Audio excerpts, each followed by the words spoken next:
परमेश्वर के धन्य नाम की महिमा हो। प्रभात मनन के सत्र 2993 में आप सभी का बड़े प्रेम के साथ स्वागत करता हूँ।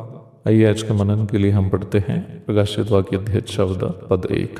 फिर मैंने दृष्टि की और देखो, वह मेमना सिय्योन पहाड़ पर खड़ा है और उसके साथ 1,44,000 जन हैं, जिनके माथे पर उसका और उसके पिता का नाम लिखा हुआ है। हमारे कल के मनन में हम यह देख चुके हैं कि पढ़ी गई पद में सूचित किए गए 1,44,000 लोग महाक्लेश काल के संत है, जो मसीह विरोधी की चाप अपने माथे पर लेने से इनकार किए थे।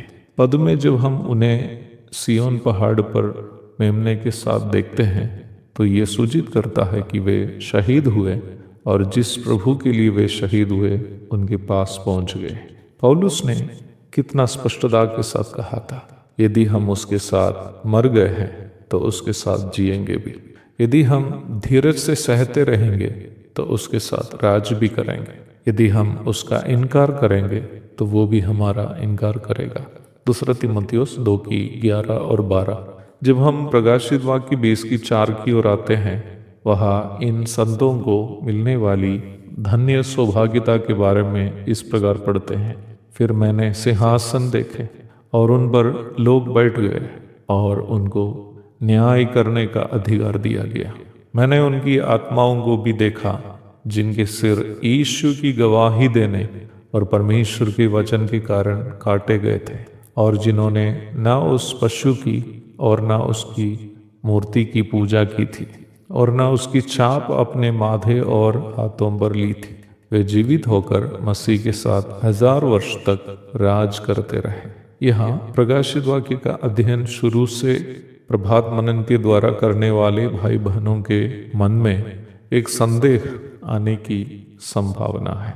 यदि पशु की छाप लेने से इनकार किए हुए सभी लोग मात्र 1,44,000 यहूदी ही हो और वे सभी शहीद भी हुए हो, तो वो लोग कौन हैं जिन्हें परमेश्वर ने मरुभूमि में तैयार किया गया पनाहगाड़ में सुरक्षित किए, जिसका जिक्र हम अध्याय 12 की 13 एवं 14 में पढ़ते हैं।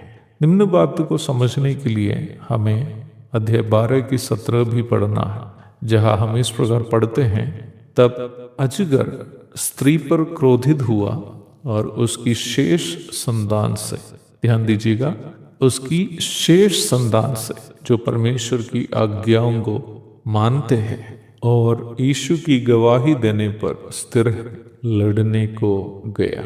इस पद से ये बात स्पष्ट है कि 12वां अध्याय में सूचित किए गए वो यहूदी जो सुरक्षित स्थान में जाकर मसीह विरोधी से बच गए, वे 1,44,000 के हिस्से नहीं हैं। इसका मतलब मात्र 1,44,000 ही लोग नहीं हैं जिन्होंने मसीह विरोधी की छाप लेने से इनकार किए थे। यदि ऐसी बात है तो 1,44,000 लोग जिन्हें विशेष प्रकार छाप लगाकर परमेश्वर ने अलग किया था, उसकी खासियत क्या है? इस प्रश्न का उत्तर हमें 2 पदों से मिलता है। अध्याय 14 की 6 और अध्याय 14 की 13।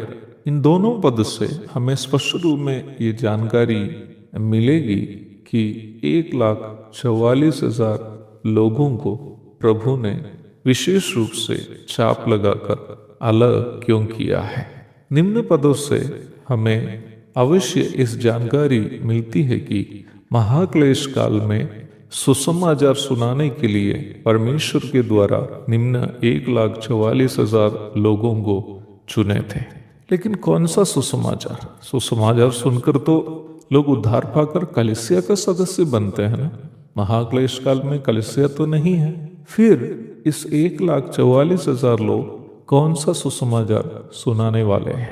प्रभु की इच्छा हुई निम्न प्रश्न का उत्तर हम प्रभात मनन के अगले सत्र में देखेंगे। तब तक के लिए विदा हो जाता हूँ। प्रभु आप सबको आशीष दे।